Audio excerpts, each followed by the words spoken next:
Attends, Julie, je vais t'ouvrir ça. Bonjour. Bonjour.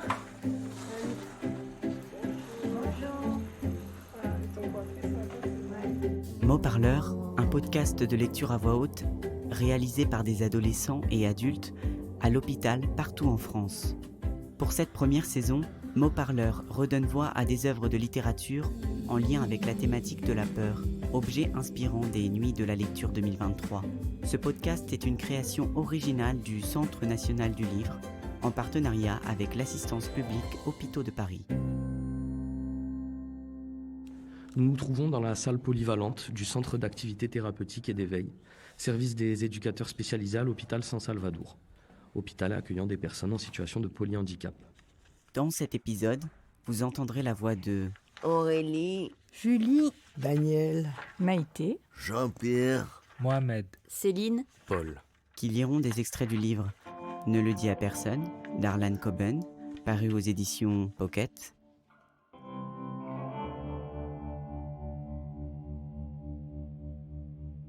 Lecture-présentation. Prise 1, quand vous voulez. Quel est le titre du roman que vous avez lu? le roman s'intitule Ne le dis à personne. C'est quel genre de roman? C'est un roman policier à suspense. Il est paru en 2001 aux États-Unis et en 2002 en France. Il a été traduit par Roxane Azimi. je me suis allongé, les mains derrière la tête. Un nuage a voilé la lune, transformant la nuit bleue en quelque chose de grisâtre. L'air était immobile. J'ai entendu Elisabeth sortir de l'eau, monter sur le ponton. J'avais beau plisser les yeux, je parvenais tout juste à distinguer sa silhouette nue. Elle était tout simplement renversante. Je l'ai regardée se pencher pour essorer ses cheveux. Puis elle s'est cambrée et a rejeté la tête en arrière. Ça va être bref, moi. Écoutez, j'aime bien lire. Puis l'atelier, avec ma pathologie, ça m'a assuré de pouvoir parler à haute voix, dire que j'étais encore capable. Puis j'étais content de participer, les gens, c'était sympa. Et qui en est l'auteur? C'est Harlan Coben, un auteur américain né en 1962 à Newark, dans le New Jersey. Harlan Coben a rencontré le succès dès ses premiers romans au début des années 90. Ses livres sont traduits dans plus de 40 langues et beaucoup d'entre eux ont fait l'objet d'adaptations par la télé ou le cinéma. Mon radeau était en train de s'éloigner de la rive. Je voulais faire le point sur ce qui m'était arrivé, mais même moi je ne comprenais pas tout. Je commençais à perdre Elisabeth de vue. Tandis qu'elle se fondait dans le noir, j'ai pris une décision. J'allais lui dire tout. Hochant la tête, j'ai fermé les yeux. Je me sentais redevenir léger. L'eau clapotait doucement. Soudain, j'ai entendu s'ouvrir une portière de voiture. Je me suis rassis. Alors nous, les éducateurs spécialisés de l'hôpital San Salvador, on a été ravis d'avoir été approchés par le Centre national du livre qui mettait en place ce projet à la PHP. Pour nous, c'est une vraie source de bonheur, ce type de projet. Ça nous raccroche vers l'extérieur parce que ça nous permet d'avoir des professionnels qui viennent, de rencontrer des gens et qui nous ont apporté une technique. Nous, ces moments d'atelier lecture, on les a vraiment vécus, je m'arrête si je me trompe Maïté, mais comme des moments vraiment privilégiés avec les personnes. C'était des moments magnifiques qu'on a passés. On a appris à bien se connaître tous ensemble et à justement franchir les barrières qu'on peut se mettre de crainte du regard de l'autre, du jugement, tout ça. Et ces ateliers, moi je l'ai vécu comme un petit secret entre nous où on se racontait une histoire que seuls nous connaissions et c'était des moments vraiment privilégiés et agréables à vivre. De quoi ça parle? C'est l'histoire de David Beck, un pédiatre qui file le parfait amour avec sa femme, Elisabeth. Ils se connaissent depuis l'enfance et ils sont très heureux ensemble jusqu'à ce que, hélas, Elisabeth soit assassinée par un tueur en série. Silence total, excepté ma propre respiration. J'ai cherché sa silhouette des yeux. Elle était à peine distincte. Mais l'espace d'un instant, je l'ai vue, ou j'ai cru la voir. Je n'en suis pas sûre. Maintenant, et de toute façon, ça n'a plus d'importance. Quoi qu'il en soit, Elisabeth s'était figée, peut-être face à moi. J'ai dû cligner des yeux. Ça non plus, je n'en suis pas sûre. Et quand j'ai regardé à nouveau, elle avait disparu. Mon cœur a fait un bond. Et il vous a plu, ce roman? Oui, j'ai aimé l'intrigue, l'histoire et les acteurs. Est-ce que tu as aimé le lire à voix haute? Oui, parce que ça m'a aidé à me concentrer et à voir les erreurs que je faisais en lisant. Et ça m'a aidé aussi à lire un conte à ma fille. Tu peux en dire plus là-dessus? C'est-à-dire, tu n'avais jamais lu de conte à ta fille? Non, Non. jamais. C'était le premier conte que je lisais. Oh. Et quel âge a-t-elle, ta fille? 4 ans. D'accord. Ça t'a donné confiance en toi? Oui, énormément. C'est important, alors. Très important. Elisabeth, Pas de réponse. Alors j'ai paniqué. Je suis tombée du radeau. J'ai nagé en direction du ponton. Mais je faisais du bruit, beaucoup trop de bruit. Ça m'empêchait d'entendre ce qui se passait, s'il se passait quelque chose. Je me suis arrêtée. Daniel, qu'avez-vous pensé de la lecture à voix haute? C'est un très bon exercice. Moi, j'ai trouvé que c'était très bien. En fait, au début, on est un petit peu... on est timide parce qu'on n'a pas l'habitude. Et au fur et à mesure, on se prend, en fait, comment dire ça, entièrement dans le rôle qu'on évoque, en fait, qu'on est en train de lire. Et c'est vrai que, oui, moi, ça m'a beaucoup aidé. Je dirais pas, moi, j'ai pas d'expérience, mais je veux dire que, oui, me sentir un peu plus, comment dire ça, un peu plus agile, si on veut, agile en prononciation, voilà, parce que ce qu'on a au début, c'est qu'on bégaye un peu quand même. On n'est pas habitué à parler en public. Donc, au fur et à mesure, on apprend en fait, oui, une certaine, on acquiert une certaine agilité, c'est ça, de parler. Alors, je sais peut-être pas le mot exact qu'il faut dire, mais voilà, ouais, c'est plus simple au fur et à mesure. Pendant un long moment, il n'y a pas eu le moindre son. La lune était toujours cachée derrière le nuage. Peut-être qu'Élisabeth était remontée dans la voiture pour y prendre quelque chose. J'ai ouvert la bouche afin d'appeler encore une fois. C'est là que je l'ai entendu crier. J'ai baissé la tête et me suis remis à nager de toutes mes forces, battant des bras, poussant sur les jambes. Mais le ponton était encore loin. J'essayais de scruter la rive, il faisait trop sombre. Les rares échappées de la lune n'éclairaient rien. J'ai entendu une sorte de raclement, comme quelque chose qu'on aurait traîné par terre. Devant moi se trouvait le ponton, à 6 mètres, pas plus. J'ai nagé plus vite. Mes poumons étaient en feu. J'ai bu la tasse. Les bras tendus, j'ai tâtonné dans le noir, à la recherche de l'échelle.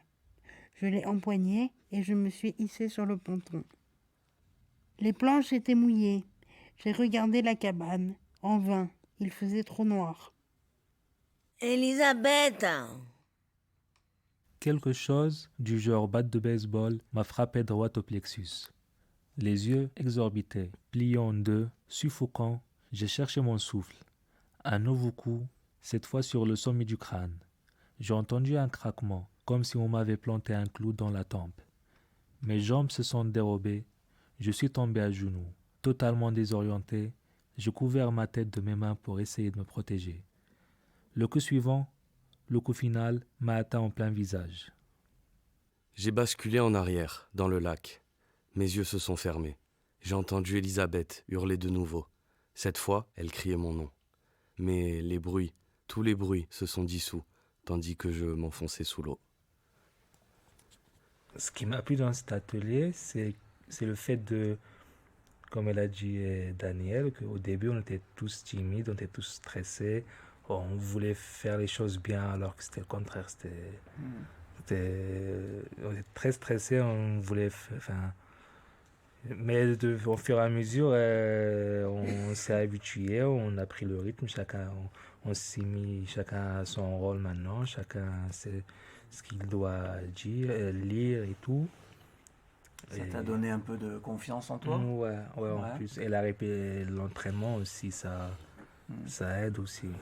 Et lire à voix haute. Mais c'est ça, je parlais de lire à voix haute. C'est pas facile comme travail. Il faut vraiment de l'entraînement et tout pour rendre quelque chose de beau au final, on va dire.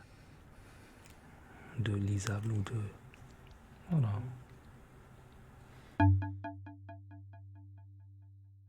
Le corps d'Elisabeth avait été trouvé au bord de la route 80, 5 jours après l'enlèvement. Le coroner a estimé qu'elle était morte depuis 2 jours. Autrement dit, elle avait passé 3 jours avec Elroy Kellerton, alias Kilroy. 3 jours, seul avec un monstre. 3 levées et 3 couchers de soleil, terrifié, dans le noir et dans d'atroces souffrances. Je fais mon possible pour ne pas y songer. Il y a des lieux où il vaut mieux que l'esprit ne s'aventure pas, parce qu'il s'y égare nécessairement. Kilroy a été capturé 3 semaines plus tard. Il avait reconnu avoir tué 18 femmes lors d'une virée qui avait commencé par une étudiante à Ann Arbor et s'était terminée par une prostituée dans le Bronx. Les 18 victimes avaient été retrouvées au bord de la route, jetées là tel un tas d'ordures, toutes marquées de la lettre K. Comme on marque le bétail. En d'autres termes, Elroy Kellerton avait pris un tisonnier en métal, l'avait plongé dans le feu, avait enfilé un gant de protection et une fois le tisonnier chauffé à blanc, l'avait appliqué sur la peau de mon Elisabeth dans un grésillement de chair brûlée. Qu'est-ce que tu as pensé de l'atelier? Aujourd'hui? Non, pas aujourd'hui, parce que Aurélie a perte de mémoire, donc du coup... Non. Tu te souviens un peu de tout ce qu'on a fait les fois précédentes? Oui, hein? Mais ça ne m'a pas apporté grand-chose. Ouais. Le fait d'être tous ensemble, la dernière fois tu as dit que c'était une bonne ambiance, que... grâce à toi. Après, tu n'es pas obligé de parler, tu n'es pas obligé de... Non. T'as pas envie? Bon. Tu préfères pas? Non. D'accord. On t'enregistrera pour la lecture alors. Ouais, merci. Moi, j'aurais envie de rajouter que quand on a eu le premier contact avec le CNL et la PHP, on s'est dit, ouh là là, on va créer le... On savait que ça se passerait là au mois de novembre. Et en juin, on s'est dit, on va démarrer tout de suite, on va les faire lire à haute voix, il faut qu'ils soient bons. Du coup, au départ, on a mené cet atelier et petit à petit, ça s'est transformé. Et quand M. Marcus est arrivé, ça nous a permis d'être en même temps que vous. Je ne sais pas, vous pouvez me dire si je me trompe, mais on était à la même place que vous. On devait lire des chapitres comme vous. Et on avait un professionnel qui nous disait c'est comme ça, c'est comme si. Et on était tous dans le même panier. Hein? Le même panier, tu dis. On était tous ensemble pour la même chose. Et quand Paul, tu disais c'était notre petit secret, c'était notre petit moment de la bulle, quoi, notre moment de bonheur ici ensemble. Et après, dans le quotidien, dans les semaines qui suivaient, on en discute, on s'entraîne. Voilà, c'était un point commun que nous avions ici à l'hôpital. Donc Monsieur Marcus, c'est moi. Moi, j'ai pris beaucoup de plaisir. Honnêtement,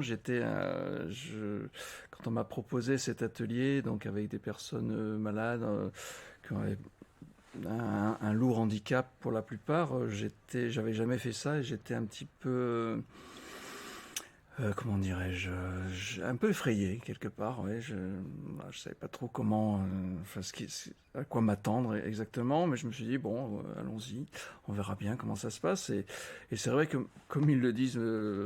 Comme ils l'ont dit eux, moi aussi j'ai complètement oublié cette histoire de handicap et de maladie, etc. pendant les moments de l'atelier. Donc pour moi je les ai vraiment considérés comme d'autres personnes valides et sans maladie. Et voilà, donc j'ai mené cet atelier comme je l'aurais mené avec n'importe qui d'autre qui ne serait pas à l'hôpital, quoi. Donc s'ils y ont pris du plaisir et si ça leur a apporté un peu de joie, ça me comble. Et je dois dire que les éducs, comme elle dit, ont été vraiment super aussi. Comme on fait beaucoup d'éducation cognitive ici à l'hôpital, on essaie toujours de voir les compétences qu'ils pouvaient avoir, et en fonction de leurs compétences, essayer de tirer vers le haut ces compétences. Voilà. Et M. Marcus est arrivé, et lui, il a mis tout à plat. Il n'y avait pas la maladie qui était là, il n'y avait pas une histoire de compétences, c'était chaque individu est unique et différent, et il s'est adressé à des adultes qui étaient là pour la même chose. On était tous là pour la même chose, pour lire à voix haute. Et ça, c'est énorme, parce qu'il n'était plus question de maladie, il n'était plus question, il y a un éduc, il y en a un qui est hospitalisé, on était tous là dans le même atelier. Et derrière, et c'était un atelier où c'était hors temps, hors contexte. On n'avait pas l'impression d'être à l'hôpital ici. Quelles autres choses Elisabeth m'avait-elle cachées? En descendant la 10e avenue vers le parking gardé, j'ai essayé de me convaincre à nouveau que ces photos n'étaient qu'un souvenir de son accident de voiture. Je me rappelais la désinvolture avec laquelle elle avait traité les choses à l'époque. Un banal accrochage, selon elle. Pas de quoi en faire tout un plat. Et quand je l'avais questionnée pour en savoir plus, c'est tout juste si elle ne m'avait pas envoyé paître. À présent, je savais qu'elle m'avait menti. Je pourrais bien vous dire qu'Elisabeth ne m'avait jamais menti, mais à la lumière de la récente découverte, cet argument ne tiendrait pas debout. C'était toutefois le premier mensonge dont j'avais connaissance. J'imagine que chacun de nous deux avait ses secrets. En arrivant au parking, je remarque quelque chose d'étrange, ou, plus exactement, quelqu'un d'étrange. Il y avait là, au coin, un homme avec un pardessus marron clair, et il me regardait. On est sorti carrément de l'hôpital, ça c'est vrai. On avait un coin à nous, et oui, on s'est pas senti malade, quoi, voilà. Hein. Bon, j'ai pas une grande maladie, mais ce que je veux dire, c'est que on s'est senti bien, unis, comme si on était tous pareils, en fait, c'est ça. Pas de différence. Et moi, je pensais qu'on était tous ensemble. Moi, j'ai pas vu l'hôpital là-dedans. Ah non. Absolument pas. J'étais noyé dans le bouquin et avec monsieur, ça se passait impeccable. J'ai l'impression de sortir un peu. J'étais dans le roman aussi. C'est vrai. Ouais. Julie, tu voulais dire quelque chose? Moi, j'ai eu l'impression de sortir de l'hôpital beaucoup. Il n'y avait pas de handicap entre Marcus et nous. Il n'y avait pas la barrière du handicap. On est tous handicapés, malades, mais ça nous permet un moment d'évasion. Hein. Ça nous fait du bien. Ouais. Pour conclure, j'aurais envie de dire, vous me direz si c'est pas ça, mais par rapport à tout ce qu'on a pu discuter ensemble, ça met en suspens la maladie, la douleur, parce que souvent vous avez des douleurs, j'ai mal au dos, j'ai mal aux fesses, et là, à aucun moment pendant la séance, qui durait 2 heures à chaque fois, quelqu'un m'a dit « Oh, j'ai mal là, j'ai mal ci ». Oh non, personne s'est plaint de ces petits mots. C'est un atelier antidouleur. Oui, voilà. Bah oui. Aussi. Rebecca Chase était sur le point de prendre une décision quand elle a introduit la clé dans la serrure et poussé la porte de son studio. Elle est entrée a appuyé sur l'interrupteur. C'est là qu'elle a vu l'Asiatique bizarrement bâti. Une seconde ou deux, l'homme s'est contenté de la dévisager. Rebecca s'est figée sous son regard. Il a fait un pas de côté, la contournant presque, et son poing s'est abattu au bas de son dos. Ça a été comme si elle s'était pris un coup de marteau sur les reins. Rebecca s'est effondrée sur ses genoux. L'homme lui a empoigné le cou avec 2 doigts. Il a appuyé sur un point de pression. Rebecca a vu des éclairs. De sa main libre, l'homme lui a enfoncé des doigts aussi acérés que des pics à glace dans le diaphragme. Quand il a atteint son foie, ses yeux lui sont sortis des orbites. La douleur surpassait tout ce qu'elle aurait pu imaginer. Elle a voulu hurler, mais seul un grognement étranglé s'est échappé de sa bouche. Du fond de la pièce, une voix d'homme lui est parvenue à travers le brouillard. Où est Elisabeth? Pour la première fois. Mais pas pour la dernière.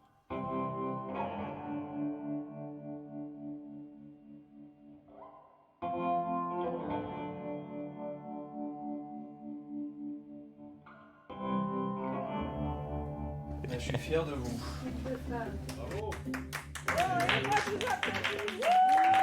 Bravo.